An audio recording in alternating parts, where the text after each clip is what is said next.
अस्सलामुअलैकुम नाज़रीन, JN news HD के साथ मैं हूं नाइला भट्टी। नजर डालते हैं आज की अहम खबरों पर।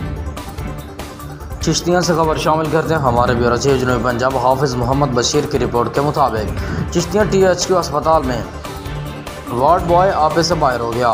वार्ड बॉय मनपसंद के मरीजों को चेकअप के लिए भेजकर माल इकट्ठा करने में मसरूफ़। दूर दराज से आए हुए मरीज़ रोज़ाना की बुनियाद पर ज़लील व ख्वार होने लगे। वार्ड बॉय का आवाम के साथ बद-अखलाक़ी, गाली गलौज करना और धक्के देना मामूल बन गया।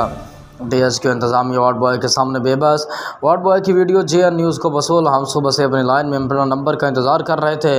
वार्ड बॉय अपनी मर्ज़ी के मरीज़ चेकअप करवाता है। जब मेरा नंबर आया तो मैं जाने लगा। वार्ड बॉय ने मुझे रोक लिया और फिर अपना मरीज़ भेज दिया। जब मैंने अपने नंबर का इसरार किया तो मुझ पर आग बगोला हो गया, गाली गलौज करने लगा, मुझे धक्के दिए, मेरे साथ बदतमीज़ी की और मुझे 2 टके का इंसान कहा।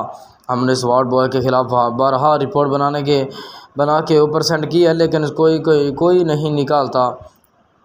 THQ इन जैसे लोगों की वजह से हमारा मेयार भी डाउन होता है। वज़ीर आला पंजाब इस बात को नोटिस लेकर हम गरीबों की मदद फराहम करें। हाफिज़ मोहम्मद बशीर, ब्यूरो चीफ जनूबी पंजाब, JN न्यूज़।